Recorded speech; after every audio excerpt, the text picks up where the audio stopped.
started recording. Go back in.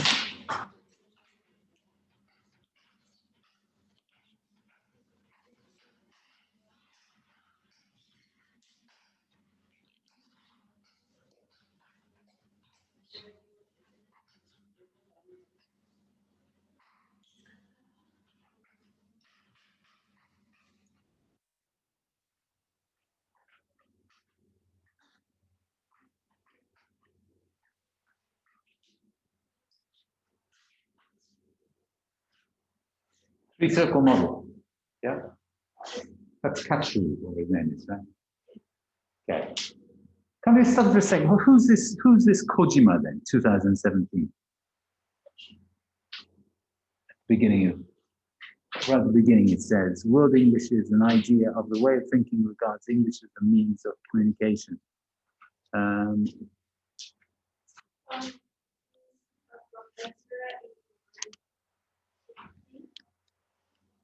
Yeah. Yeah.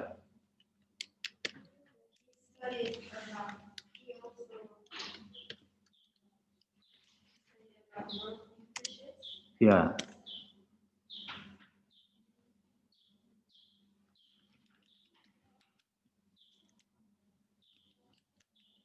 And it's see that since the 1980s then. So why is the 1980s important?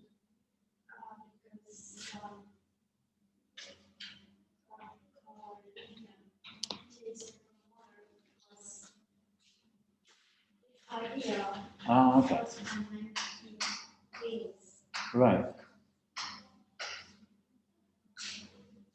It's quite an old idea then. Okay. And so do you want to explain that?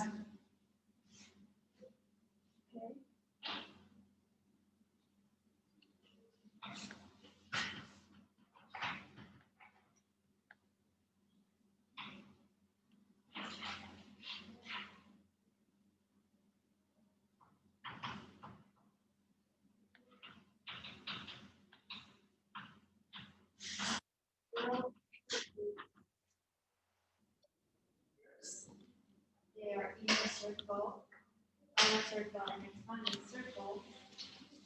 Inner circle means for E and L. English as an English language. Right. So the inner circle is going to be countries like America. British, Australia. Okay, sounds good. And outer circle is for ESL. English as a second language. Right. And what examples of that would be what? Singapore, Philippines. Right. Malaysia? Yes. Countries like that. Yes. And expanding circle is for ESL. English as foreign language, such as Japan. Yeah.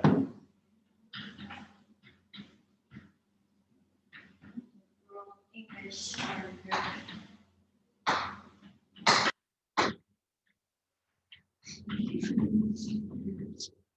What is it?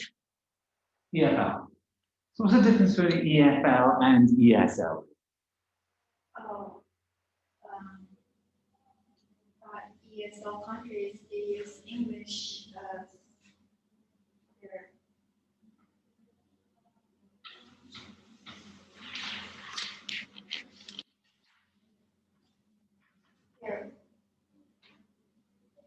official language. Yeah.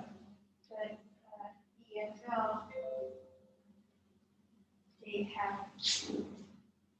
they use their own country's language as official language. Sounds good. Can I just check with people online? Okay, then guys, can you sort of, are you following this okay? Can you hear okay? It's not so easy to hear, but I can hear you clearly. Okay. Not really. Not really. really? So what about, can you see the board? Yes, kind of. I'll tell you what it is anyway, right? So the topic is World Englishes, Mm. okay? Yeah. And Katru is this kind of scholar who was important in the 1980s.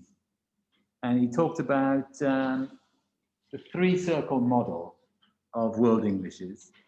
And the inner circle is the native language circle, like USA, UK, Australia, New Zealand, things like that.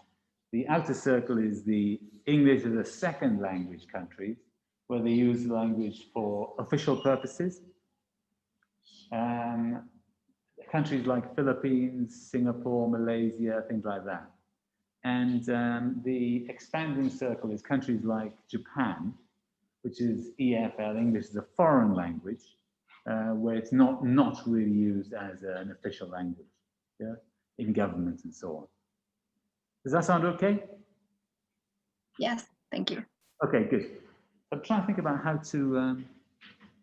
We can't get any closer. I need a longer one. Next week we'll try and sort it out. But I'll just keep it coming back to you. Do a better job next week. Okay. Yeah. Carry on.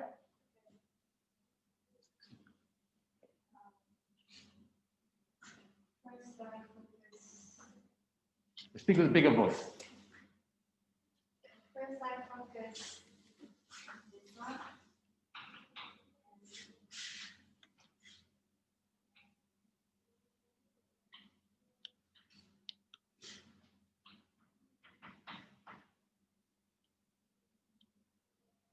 According to Drift Graphics, there are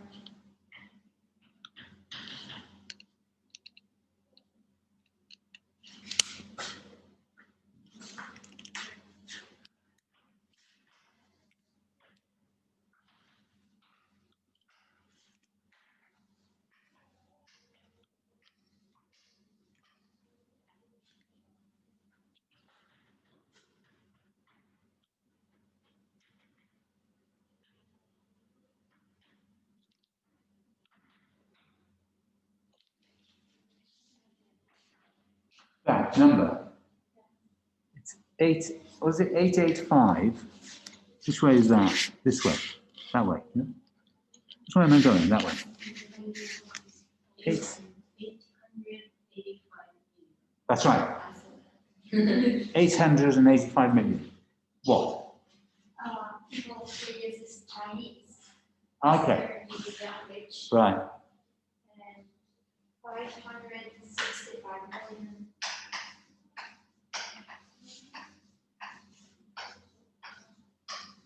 People who uses English as their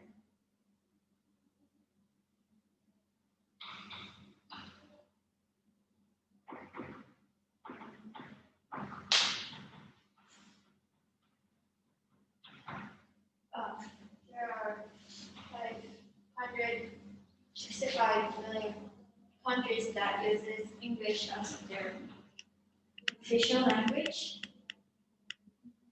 But compared to that, even though 885 people can speak Chinese, there are only 3 countries.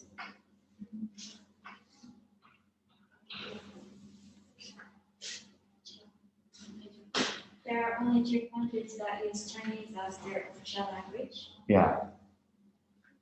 Only 300. 3 countries. But English has.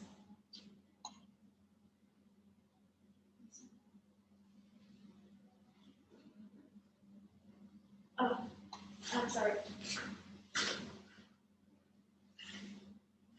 885 million people can speak language and 565 million people can speak English, but only 3 countries have Chinese as their official language, and 60 countries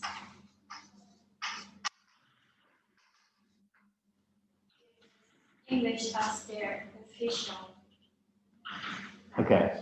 So what does it say? 885 million people speak Chinese. 565 million people speak English. Yeah, but only 3 countries use Chinese as an official language. Yeah. Yes. Which ones are those? China, China, Taiwan. Taiwan, Hong Kong. Yeah. Is it? Or something like that. Yeah. So only 3 countries use Chinese as official language, while 60 countries use English as an official language. Yeah, sounds good, sounds interesting. Everybody okay? All the Zoom people, you okay? Yeah, okay, great. Oh, you got a question? Oh, you're great, okay, good. Yes, you're okay. Yes, good. Fine. So lots of countries use English as an official language, is the point. Yes, sounds good.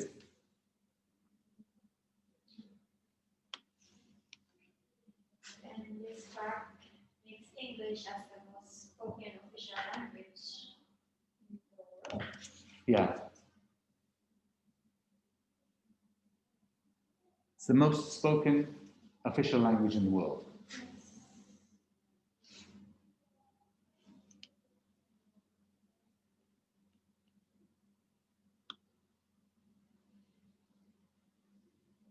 Oh, and 600 million people over the world's population of 7 billion, which is 4 times as many as native English speakers study or use English as their second language or as a foreign language. Say that again. 600 million people over the world's population of 7 billion, which is 4 times as many as native English speakers study or use English as their second or as foreign language. Right. So far more people speak English as a second language, yeah, or maybe as a foreign language, than speak it as a native language. Yes. Yeah. That's kind of the interesting point about the use of English, I suppose. Yeah. Sounds good.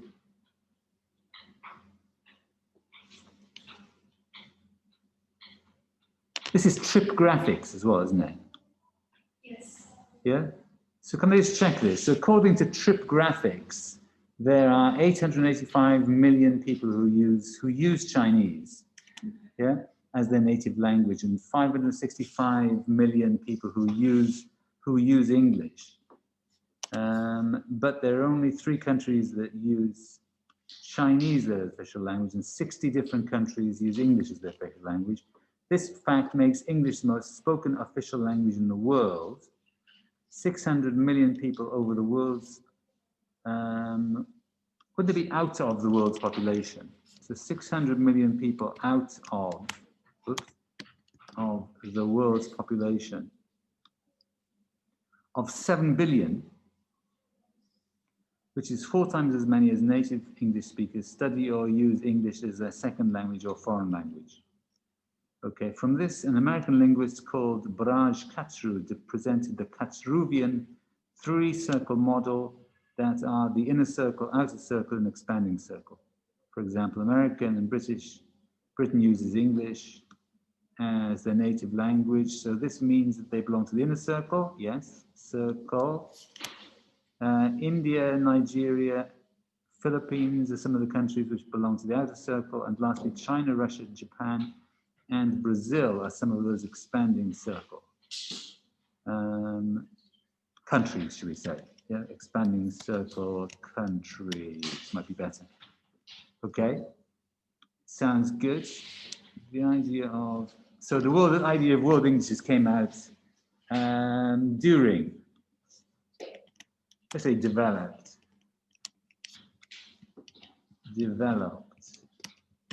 during the 1980s. Sounds good. Okay, yes, I like it. And you're going to talk about history and background? Any questions so far, guys? No? So history and background. Yes, I want to talk about history and background, but I'm not so sure which country to prepare. So I wasn't able to finish writing it. Yeah.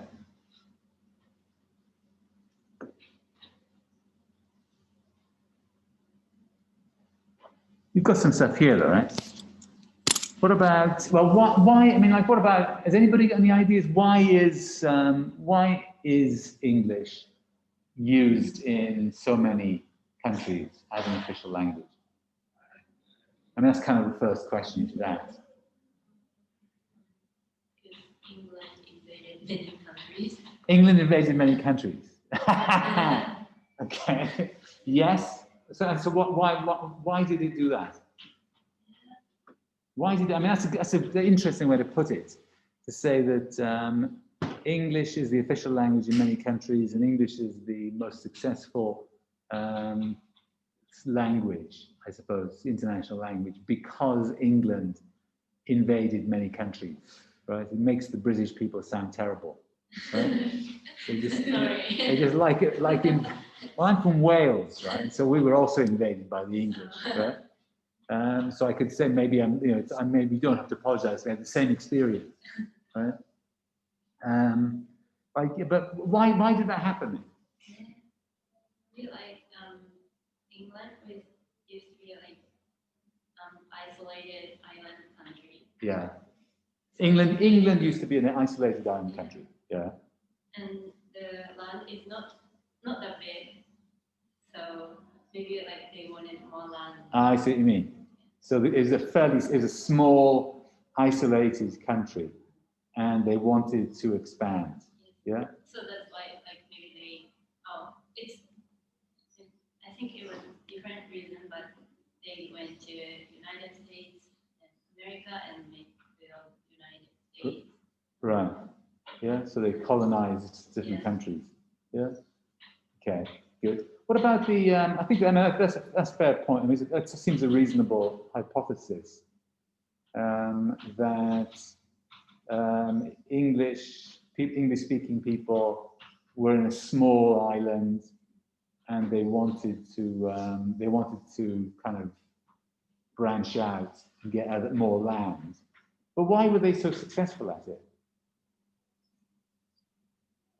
Maybe they had like real strong army. Strong army? Army or like pirates. Pirates. Yeah. Like Pirates of the Caribbean. Yeah. Yeah. I think that's they certainly, the army played a part, and sort of pirate activities played a part and stuff like that. But it's still a question: why, right? Why were they able to do that? Why were they able to have a very strong army, for example? Right? I mean, I guess it's true to invade other countries, they would have needed a very strong army. But why did they have a strong army?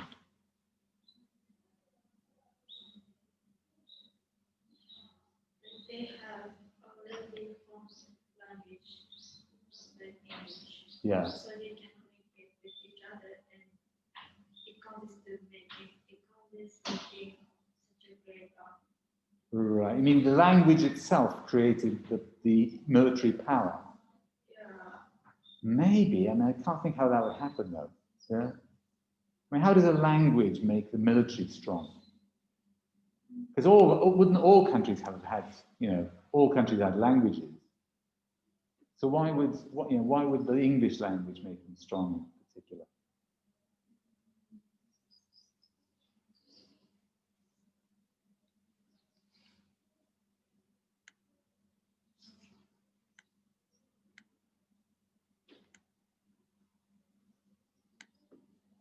I mean, first of all, when did the English language start?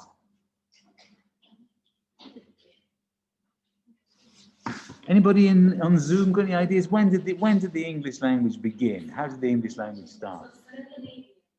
Scandinavia, yeah.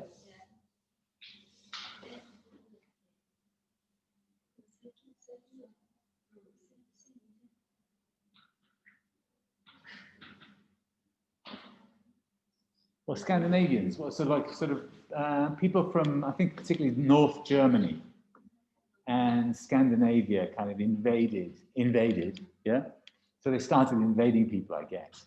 Yeah, and also at the same time, those North German and Scandinavian people, some of the tribes, were also invading Rome, right? So they were invading other parts of Europe at the same time, yeah? So those, yeah, Scandinavian and North German tribes were invading lots of different countries at that time.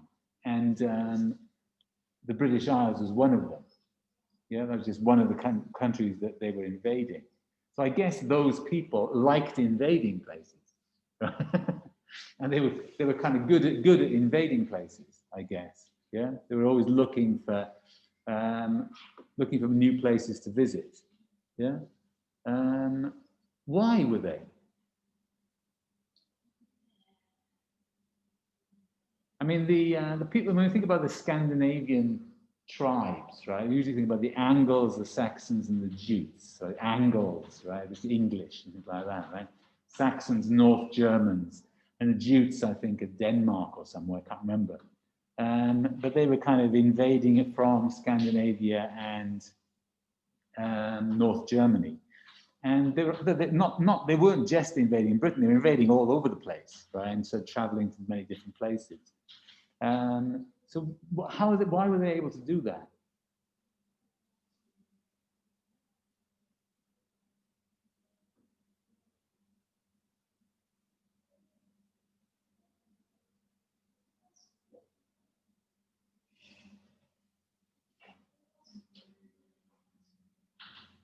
And when was this?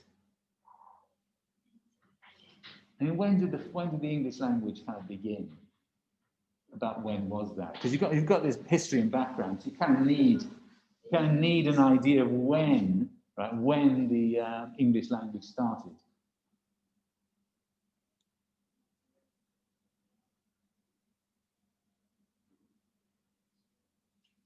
You mean you're the English department at Truro University, and you don't know, you don't know when the English language began. So what about people on Zoom? Any ideas? When did the English language start? Hello, hello? Speak to me, speak to me. Zoomy people, Zoomies. Hey, Zoomies, speak to me. Hi. They're hiding. They think they can just hide. Yeah, it's kind of easy to hide. It's easy to hide, I know. I've done it. So when did the English language begin? Oh, they're hiding again. Okay, so you don't know, right? No. Okay, they don't know, right? I think you don't know, right? Okay, history background, we need this, right? But basically, I think about 1,500 years ago, yeah, about 1,500 years ago, about 500 AD, yeah, so about 500 after Christ, yeah, about then, yeah, and one thing that happened around that time was, I think these tribes, they liked fighting, right? They were good at fighting, and they had lots of weapons and stuff like that. They developed fighting each other, right? And they were quite warlike. But at the same time, the Roman Empire, right, which was the big empire had been the big empire for about 500 years, yeah, and a bit longer maybe, collapsed, yeah. So the Roman Empire was basically, they spread the Roman Empire. They like invading people as well, right? And the Latin language was basically like English at that time, yeah. That was the international language. Latin was the international language, yeah, because the Romans kind of spread all over the world, right? Particularly in like Europe and northern Africa, into the Middle East, and then about about 1500 years ago, for various reasons, it just collapsed, right? Everything fell apart. It became very corrupt. The economy collapsed. They just lost their technological advantage. Because the technology of the Romans had been very, very advanced. And I think the other tribes caught up with them. Yeah, they developed similar kind of techniques, and the northern tribes kind of, were able to copy some of those techniques, were able to make those techniques better in some ways. And so then about 1500 years ago, the Roman Empire just fell apart, right? It completely fell apart. And the Romans, up until about 500 years ago, were in Britain, right? So the Romans had invaded Britain, and they, from about 2,000 years ago, for about 500 years, the Romans were basically, say 400 or 500 years, they were occupying British Isles. Yeah. So the Romans were there, and Latin was the kind of Italian, I suppose. Yeah, kind of old style Italian. That was the international language, right? Because that was a big empire. They sort of spread all over the place, and including in Britain. And then about 500 years ago, it just fell apart. From about 400 to 500 years ago, it slowly collapsed. Yeah? And it's like, empires fall apart, right? I think, that's in a way that's what makes this an interesting topic to think about, right? Because English is now the international language, because America has kind of an empire, a kind of imperial reach, right? The American army is in Japan, right? So it's a bit like that situation in that way, yeah. And America is very powerful and sort of spreading all over the world. But empires do fall apart, right? Empires fall apart, and when they fall apart, the power of their language goes right down, yeah. Latin survived for a very long time because it was used in religion, in churches and stuff like that, and also because Latin was used in universities and so on, in education. And so Latin survived for a very, very long time after that. But the actual empire, or the Roman Empire, which gave the language its power, had already collapsed a long time before that, right? So in other words, Latin was still being used in, say, the 17th century, right? But the Roman Empire collapsed over 1,000 years before that, yeah? So I suppose in a way you could say, well, empires collapse. Maybe the American Empire will collapse, yeah? The British Empire is what you're talking about, okay? We'll talk about that later. The British Empire was important, of course, and helped to give English its power. But the British Empire fell apart, yeah? And then maybe the American Empire will fall apart. And if the American Empire falls apart, what happens to the English language? Yeah? And then the question is, in the future, we've got this expanding circle. Does it continue to expand, right? Does it continue to expand, or does something different happen? Yeah? That would be an interesting question to ask there. What do you think? Do you think the American Empire will continue? You do? Why? They're technologically advanced. Like they have like many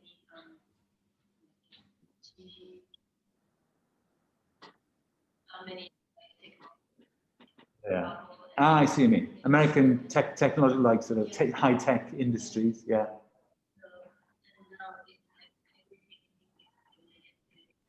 Yeah, okay. So the power of the internet will help to continue the American empire. Interesting. What do you think? Any zoomy ideas on that? I mean, like the idea that, I mean, it's interesting to think that because we have the internet, the Americans will continue to be strong. Is that necessarily true, though? Is this? Nobody can challenge the American empire now we have the internet. China is trying, like, Yeah. but I'm not sure, like, how far can go. Right. It's like kind of like keeping China. Right. And like many people around the world, you feel like okay, like America, but like I don't know. I'm watching like so many medias that related to Japanese media. Yeah. So maybe that's why we're like media gave us many bad impression about China. Right. So. Well, and I think that that Jiminto are very anti-China, Yeah. right, and they're very pro-America. Yeah. So I suppose that may change. Yeah. It's possible. I mean, what about Donald Trump, for example? What do you think is happening there? What do you guys think of Donald Trump?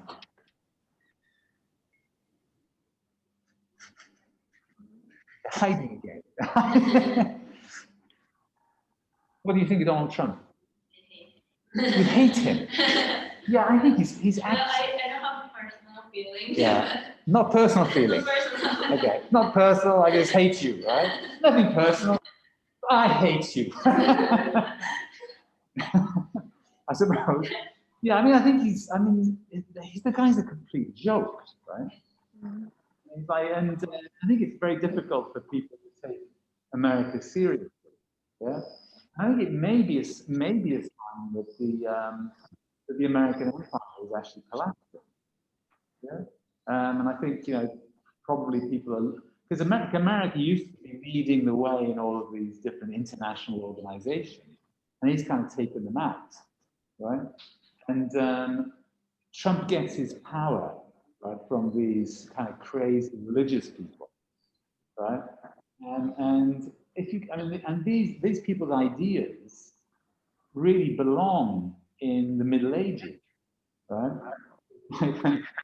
500 years ago. So I don't see how you can have a political system which is driven by, mad religious people, right? And continue to be the major powerful empire in the world. Yeah. So it is possible, and I don't know, right? Nobody really knows, but it is possible that the American empire is really struggling now and is starting to collapse. Yeah. I think a similar kind of thing happened with the Roman Empire, right? They kind of started to withdraw. It became too big. They lost centralization. They kind of lost track of what they were doing. And very, very slowly over time, it took quite a while, like 100 years maybe. But it took a long time, but it eventually completely collapsed, right? And it is possible that the American empire is collapsing. Yeah? The British Empire did collapse. Yeah? Collapsed very, very quickly. Yeah? The British Empire collapsed within, I don't know, 10 years. I mean, completely collapsed. Right? Went from very, very powerful to almost nothing, yeah, in the space of certainly 20 years. Yeah?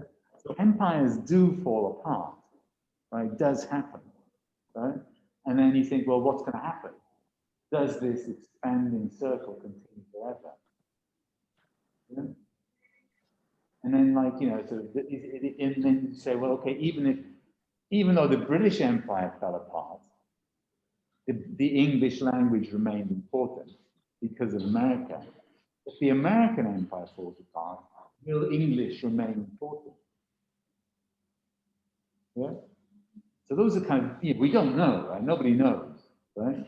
But those are interesting questions. Yeah. Which is probably worth thinking about. I mean, I would think maybe, right, that because of the internet, right, because the internet is so powerful and so important now, maybe the American empire will collapse incredibly quickly, right? It will collapse incredibly quickly because anybody can challenge it, right? The world power is based in information. Yeah, it's not so much based in military power anymore, right? I mean, America's got very, very big military power, but maybe that's not how you control the world in the future, right? Maybe control of the world is based in information technology, right? So it's possible, I don't know, right?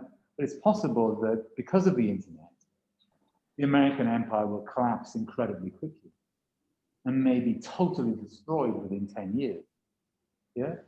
But maybe also because of the internet, maybe the English language will continue to be very important, yeah?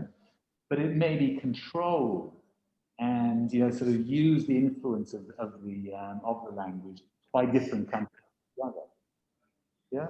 So I don't know, right? So, but those are kind of interesting questions, I think, you know, which relate to this, right? What's going to happen, right?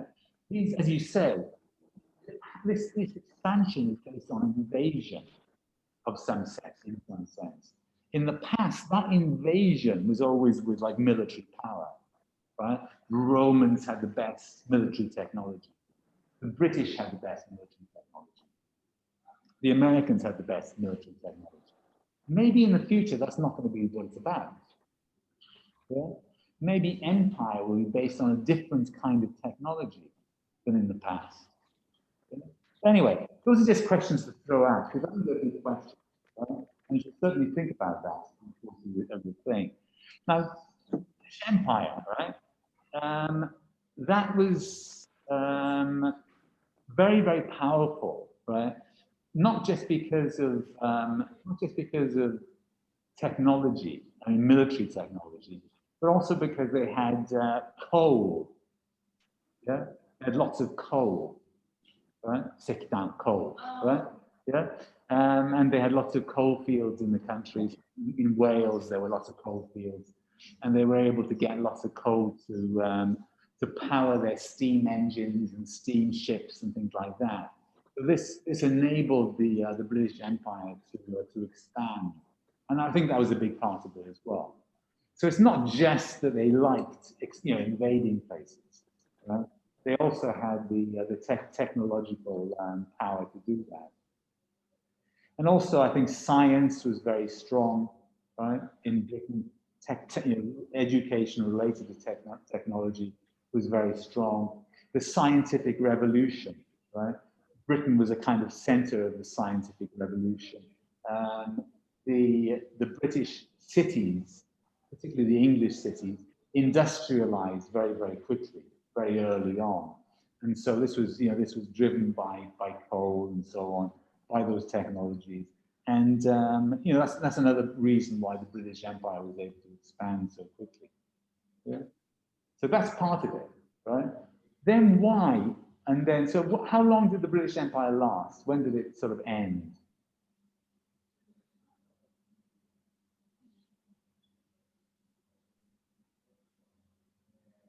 So you've got the expansion of the English language because the British Empire is expanding. You've got these warlike tribes, they go in about 500 or say 1500 years ago.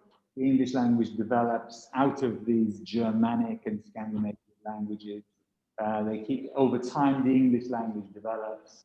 The time of the, you know, the colonial period in Britain, from say the 17th century until it collapses. It's helped by military technology, sort of advances in science, and by the coal industry, which drives it. And it keeps going for quite a long time, right? And then they expand, particularly in India, into Africa, and places like that. That's the British Empire. And then when does the British Empire collapse? And why?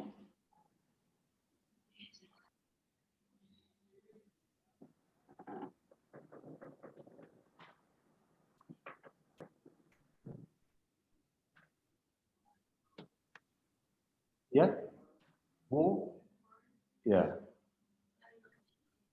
Guess. Yeah, just guess. What do you think? Which war would it be?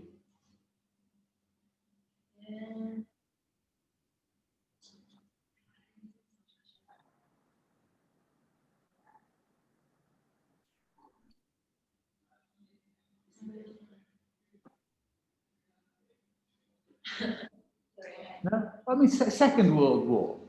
Yeah, Second World War would have been pretty much the end of the British Empire, and like the British used up so much of their resources during the Second World War that they weren't able to challenge American power anymore. Right? So the Americans stayed out of the Second World War for a long time, right? And kind of waited until the British had kind of used up all their power, right? And so when the Second World War finished, Britain was no longer a serious power, and America had taken over. Yeah, and then American power, again, it was based on military power, right? They had the technology, right? The educational advances that had taken place, science and technology. America had that, and they also had oil, right? They also had oil, which was then going to sort of push forward the American empire, right? So this is, again, this is important, right? Because you've got the British Empire, which is driven by, you know, intellectual advances, science and so on, philosophy, right? But it's also driven by coal, right? Steam power, yeah? And then you get the American Empire, which takes over basically after the Second World War, when America's really, so Britain is really tired out, right? They've used up their resources, they're no longer strong, right? And but the American Empire was really driven by oil power, right? The cars and trucks, tanks, all these different machines that were driven by oil, right? In particular, gasoline, right? So America had lots of it, right? And they continued, right? Continued to sort of push this empire. Now think about that. America's empire is built on oil, right? Technology and oil. What about the future?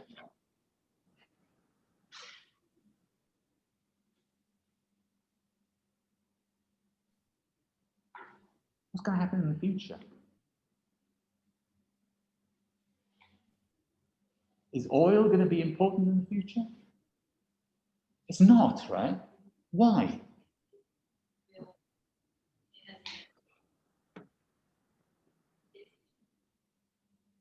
Not the same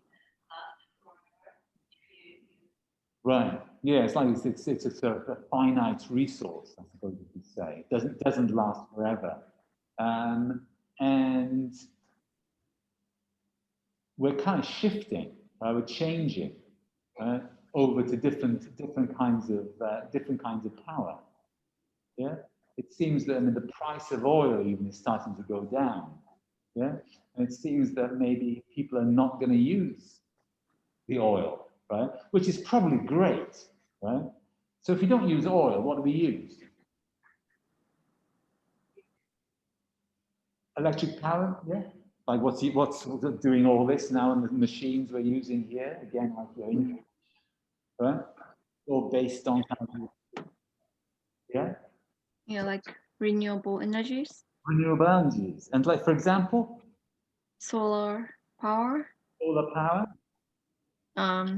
water, water, wind, yeah, wind, and the earth, no, like, geothermal, maybe, yeah, ground, yeah. Japan could be the leader there because you've got lots of onsens and stuff like that. All that heat under the ground could be sort of harnessed. And also, it's like, you know, there's likely to be incredible advances in the use of batteries, yeah, so you can store power more efficiently. Yeah? So then again, there may be a revolution, right, in the area of power, right? Those kind of forces, which may be much better, right? But again, that may not help America. Yeah? That might not help America at all, right? They might sort of really struggle, right? Other countries might become sort of more important. Or maybe they just won't be a major force anymore, right? One major country, right, just won't exist in any sense anymore. Maybe things will totally change, right? So we don't really know. but, you know, the place, the importance of English in the world may change, right? It may be a completely different situation in the future. We really don't know. Yeah. So anyway, the end of the British Empire, and then of course, you know, the American Empire begins. It's based on oil basically, and different technologies, and the English language continued to increase in importance. Yeah, continues to increase in importance over that time. So basically, going back to the beginning of the English language is around 1500 years ago, yeah, 500 AD, when these crazy warlike Scandinavians and North Germans kind of expanding all over the place, and actually defeating or replacing the Roman Empire, which was in collapse. Even though the Latin language, right, the Latin language continued to be very, very important, right, extremely important, for a long time after the Roman Empire collapsed, right? So in other words, 500 AD was about the end of the Roman Empire. The Roman Empire ended around 1500 years ago, yeah? But the Latin continued to be important until probably the 17th, 18th century, yeah? 18th century, you could probably say that, right? So scientists, for example, were still writing, you know, scholars in university were still writing in Latin in the 18th century, right? 19th century, not so much, but 18th century, certainly, right? So collapse of the Roman Empire, it's like about 1300 years later, right? Over 1,000 years later, that Latin kind of collapses, right? Also in terms of its use in the world. So it's no longer the international language. So the Latin continues to be the international language a long, long, long, long, long, long time after the Roman Empire collapsed. Yeah. Why is that?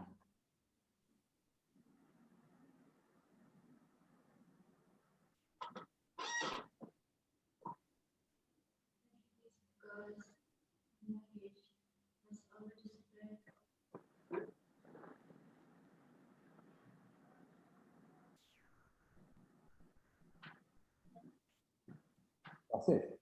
Yeah, exactly. The Latin was already the international language, right? It was it already spread, you know, very, very powerfully, certainly in Europe and in, say, Africa and all basically, you know, all over the place, essentially. And so there was no reason, right? There was no reason to make a new language. That was the international language. Once the international language was established, you just say, okay, no problem. That's it. That's we'll just go with that. And so, you know, the Latin was used particularly in the church, right? The Catholic Church particularly used Latin language. It was used in universities, right? So if you went to university, very often you'd be writing your papers in Latin, right? You're writing your papers in English. People will be writing their papers in Latin, right? So it was already established. So why bother, right? Just stick with it. Okay? We just go with it. So even though the Roman Empire collapsed years and years and years before, the Latin language, the language of the Roman Empire, continued for a very, very, very, very long time, continued to be important. Yeah? And so, again, you don't know what's going to happen with English. The British Empire collapsed like that. Yeah? I mean, literally no time. Yeah? One day it was there, pretty much the next day it was gone. Right? The American Empire certainly, again, has continued to sort of make the English language very important. But you know, we don't know what's going to happen, right? We don't know what's going to happen. Maybe the American Empire also, right, will collapse very quickly. We have no idea. But I would think, looking at, I mean, my opinion, I don't know, right? Just my opinion. But looking at the state of America now, right? looking at the state of America now, Donald Trump's America, I'd say maybe it's already finished.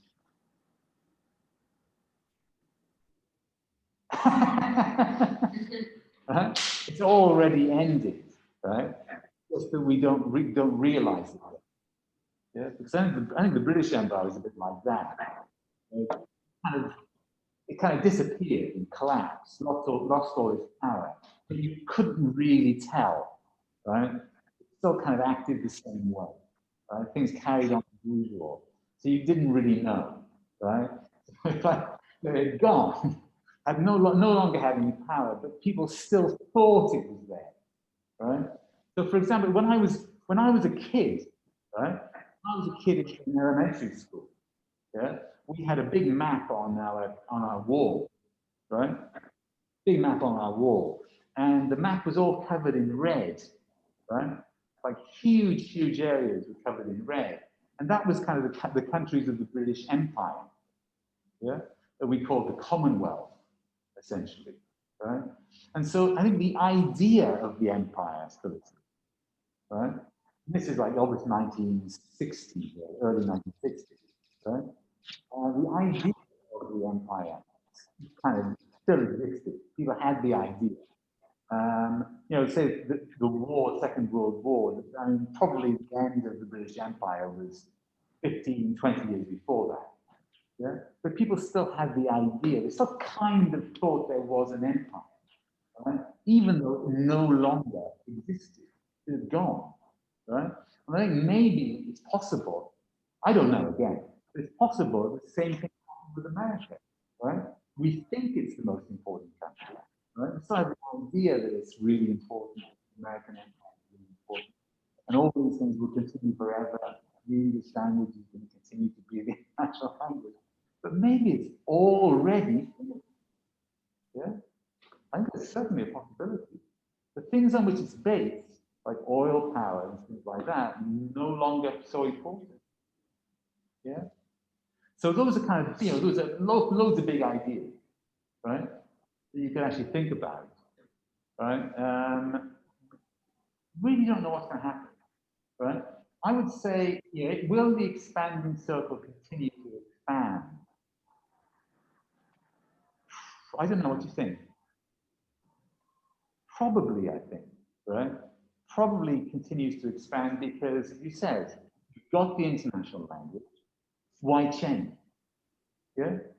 Stick with it. It doesn't matter, right? It doesn't matter about the British Empire. It doesn't matter about the American Empire anymore. It's the international language, right? Established, 60 countries using it as an official language, all these countries learning it as a second language.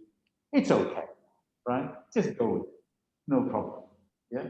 Even if the American Empire collapses, doesn't really matter. We can still use it as an international language. So maybe it continues, I think.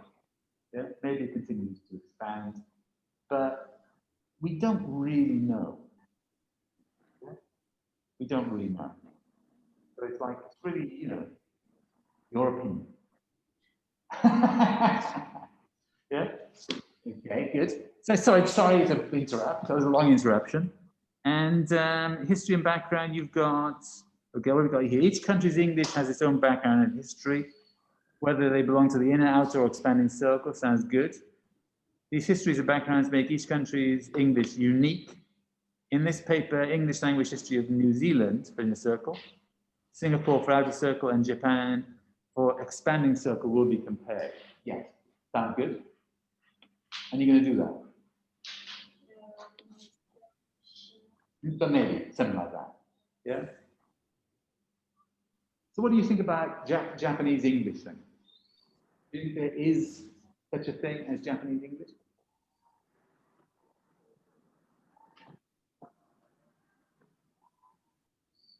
No? Why?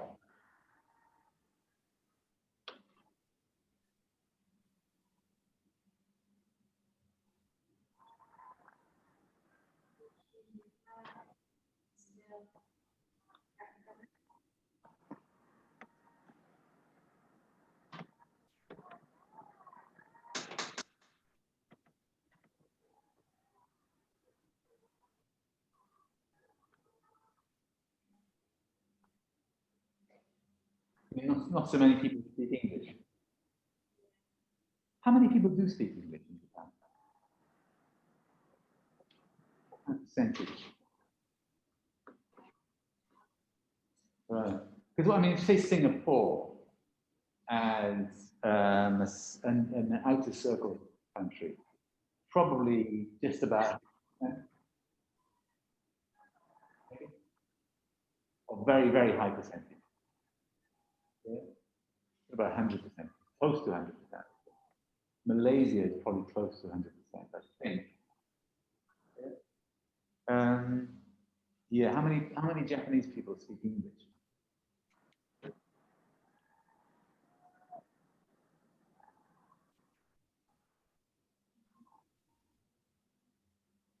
think you do a search on non-farm. I think it's about 20%, isn't it? They say. Not sure, but about 20%. Yeah, I think. Yeah, you can check it out anyway. Do you think English? Do you think Japanese people are good at English? Everybody says that, right? Do you think do you think Japanese people are good at English? Mm, No, not so bad. not so bad. Not so bad. Okay. Or we at least try to speak English, even though they don't speak much English. Right. People. So they just connect a few words that they know Yeah. to make contact. Or Yeah. People have a go, right? People try. People they can't remember very much. Maybe they never studied very hard, right? People can still manage a bit, right? I think. Yeah. But you don't think they're good though. I think they Yeah. kind of stuff. Right.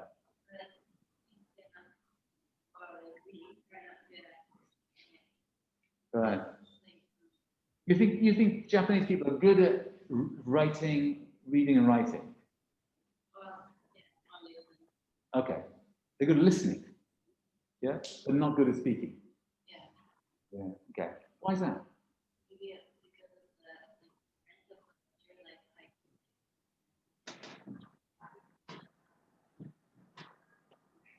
Yeah. But in Japanese,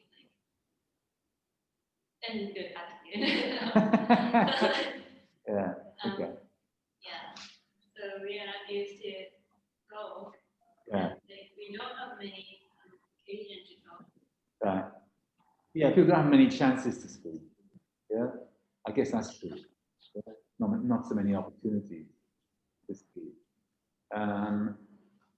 So yeah, I guess you need to practice, right, to be comfortable speaking.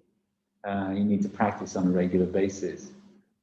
So I guess it makes sense that people maybe are not so great at speaking. Also, I think you get nervous if you speak. Right? You just reading a book, you don't feel nervous. Because if you speak to a person, maybe you feel nervous. Yeah, but maybe that creates a few problems. And as you say, the culture is very different. Yeah, I don't know about high and low culture, but the context. But I mean, the culture is different. So Japanese and totally different language. We don't share the same word, we don't share the same. Right. And so it's a bit difficult Yeah. to study it. And second, we're all afraid of making a mistake. Right. So I think we can't speak better English. Right. Yeah. I think that's a fair point. I think. I mean, my feeling is, do you think Japanese people are good at English? Not bad. Bad. Not bad. Not too bad. What do you think? Not bad. Not bad. Yeah. Yeah. I mean, to be kind at least, right? So not bad. I mean, my feeling is that actually Japanese people do rather well at speaking. On the whole, I mean, as you say, it's a very different language, right? I'm not sure that people study so hard. Yeah, I don't think. My feeling is that people are not very motivated. Yeah, and they're motivated to pass a test, maybe. right? But they don't seem particularly motivated to communicate with, foreigners. You know, I think that's okay to say that. I think people are happy with their lives, right? They're perfectly happy being Japanese, living their lives as Japanese people, and they don't particularly want to speak English speakers, foreigners. Right? So my feeling is they're not very motivated. Right? Motivation is low. People don't really study that hard. Right? But even so, I think people communicate reasonably well, generally speaking. Yeah, I think they do quite a good job of communicating. Yeah? And so I think to think about what Japanese English is, what kind of thing is, what does that mean, right? In that accounting circle, that ESL thing, what does it actually mean? What are these different kinds of English? Can we actually say they're different kinds of English? Does that actually mean anything? Yeah, that might be an interesting question as well. You mentioned like they're very different languages. English and Japanese are very different, right? What's different, for example? Yeah. What kind of grammatical differences, for example? So, Japanese, the order of the word.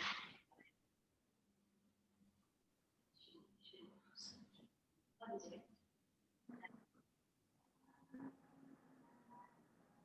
In English, it's like S, B, O. Yeah. But in Japanese, S, O, or sometimes it's subject. All right. So sometimes you leave out subject, and the object comes after the verb in English, but it comes before the verb in Japanese. So what Japanese people always make a mistake?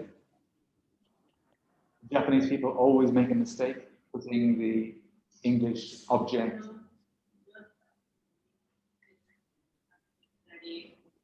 Yeah. Yeah. Okay. Yeah. Okay. Yeah, that's true, right? Yeah. I think my point is right, and I think this is actually a point that's made in second language acquisition books, right? Is that nobody ever makes that mistake. Yeah. Yeah. Nobody ever makes that mistake. Right? Ever. Right? Nobody ever makes that mistake. Right? So you think, okay, it's a big difference, right? Before the verb and after the verb. Right? So you think, okay, Japanese people are going to make that mistake. Maybe make that mistake all the time, right? But no, they don't, right? And you think, well, maybe they make it some of the time, and you know, no, they don't, right? They never make a mistake, right? So it's a big difference, but they never make a mistake. Why is that?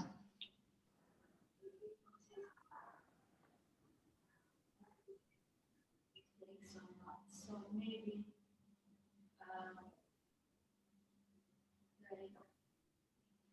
in that I always read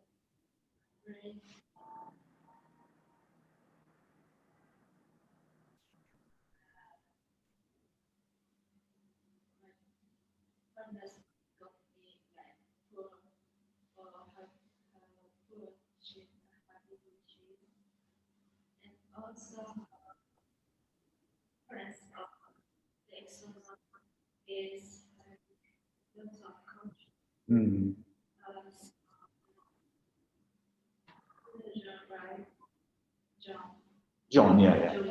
John Gilman, yeah. Yeah, and they can do play piano. Yeah. I speak English, but Yeah. they always say no. Okay, yeah, right. That's the Yeah. difference of like we. So if I think I can speak English well, but other English speakers maybe they think of me like she can speak. Right. The difference is different of culture. So like when you ask about the Japanese English mistakes to foreigners or in English maybe they don't. I think they don't say Japanese like they Right. for Japanese, if you ask Japanese, like they always making mistakes in English. So then you answer yes. Ah, right. It depends on like who do you Ah, ask right. Yeah, yeah. Okay. question. Yeah. Whom did you ask? Yeah. Although nobody actually says that. Thinking, even native speakers don't say whom usually. Yeah. Whom did you meet? I mean, people don't say that. They say me. Yeah, but it's like my. But that thing is that they do studies, right? And the Japanese people will be speaking like this, right? And then they analyze it. But actually, in the graduate school here, we do this. We analyze Japanese people's speech patterns, right? And so some things they do make mistakes regularly, right? And some things they never make mistakes, right? So if you think of some things they do make mistakes with, like big differences in the language, grammatical differences, where they do make mistakes. An idea? I'll tell you. Things like the in the book, yeah? Is as in this is a pen, right? So and the, there's many mistakes, yeah? In fact, even very, very, very good speakers of English, yeah, who make almost no mistakes, right? Who have almost perfect English, yeah, still sometimes make mistakes with that and that, right? And it's very, very common. You can see it all over the place. Yeah, like if you do listen to people's, I guess you make a couple of mistakes. Doesn't matter, right? But people will make their mistakes, right? But some things, right? So there's no and the in Japanese, right? That's a big grammatical difference. But then, an object before the verb or after the verb, right? That's also a very big grammatical difference, yeah? But then nobody makes a mistake, yeah? Nobody at all, right? In other words, you can listen to elementary school kids or junior high school kids, high school kids, near beginners, and they don't make mistakes. Ever. Right? They never make a mistake. Right? So some things, people continue to make a mistake all their lives, even though they get nearly perfect at English. Yeah? And other things, nobody ever makes a mistake. Right? So that is like, wow. What is that about? Yeah, and I think that kind of thing needs to be addressed. Like, particularly, how do people learn a language, right? Say, for example, Japanese English. How do people construct that, right? How do learners construct the language in their mind, right? What is that kind of thing, right? A native speaker's language, right? How do they create that language in their mind? How do they get there, right? A second language learner. How do they create that in their mind? How do they do that? And then the expanding circle. What is that language? What is it? Right? And you said something about you just learn. No, actually, it was more. He said you learn a few words, right? They only know a few words, but they kind of fit them together somehow. And right? You think, well, okay, what's that? I mean, how do they do that? Right? How do they manage that? Is learn a few words, they fit it together, and very often they manage to communicate. Yeah. So you think, well, these are kind of, is it the same thing? A native speaker's language is the same as a second language speaker's language, and same as a expanding circle person's language? Kind of an interesting idea. How do we actually create? How do we construct a language in our minds? How do we actually do that?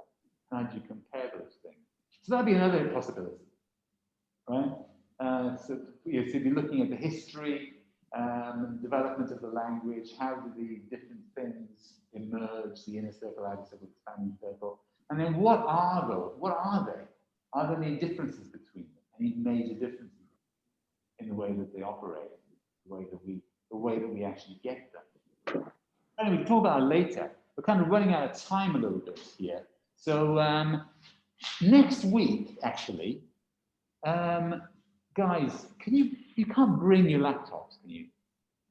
Can you bring your laptops, right? If you bring your machines in, or at least a couple of you, right? I think it'd be easier to kind of, easier to communicate. Yeah? I use desktop. Ah, you do, okay. Well, if at least say two or three people bring it, yeah, and you can share it, right?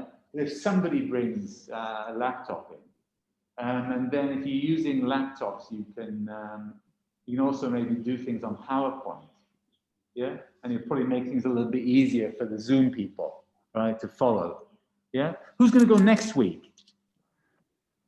So let's have a look. Yuka's gone. Yuka's gone. Moya, you've been, haven't you? Yeah. Today. Okay. Yeah. Is Tomohiro's not in, is he?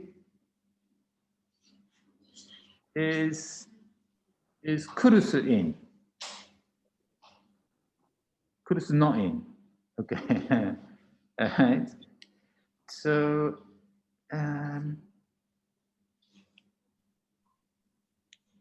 okay. Let's talk about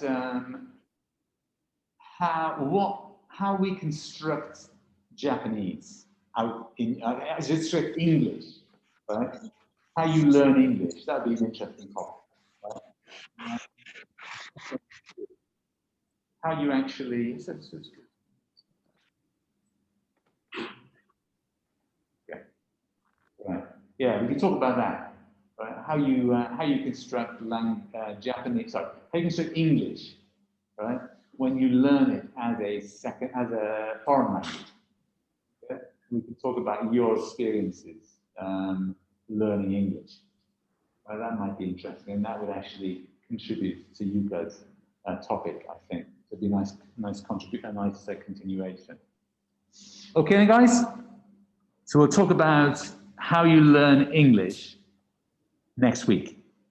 Yes. Okay, great. Okay, so nobody's going to actually present, but you're coming in next week? Yeah? Okay. So if you come to class, it'd be nice if you could bring your note pasokon. Mm-hmm. Yeah? Yes. If you do, if you come in. If you don't, it doesn't really matter. Okay. Okay, then, guys. Right then. So I'll stop. Can I ask you a question? Sure. Are you going to continue this style, like Zoom and Classroom? Yes, but I'm going to make it better.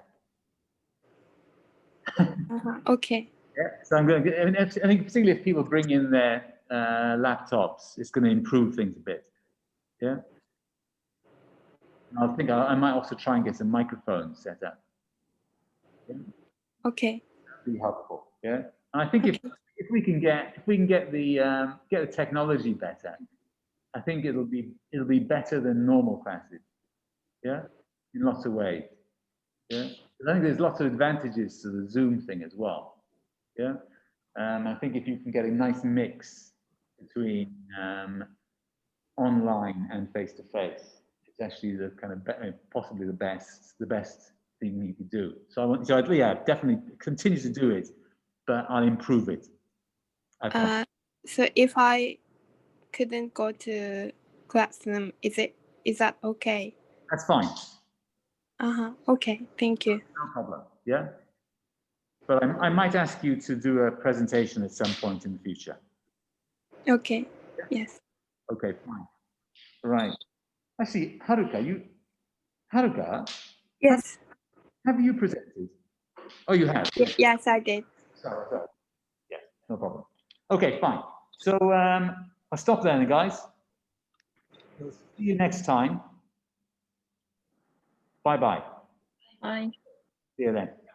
Bye-bye.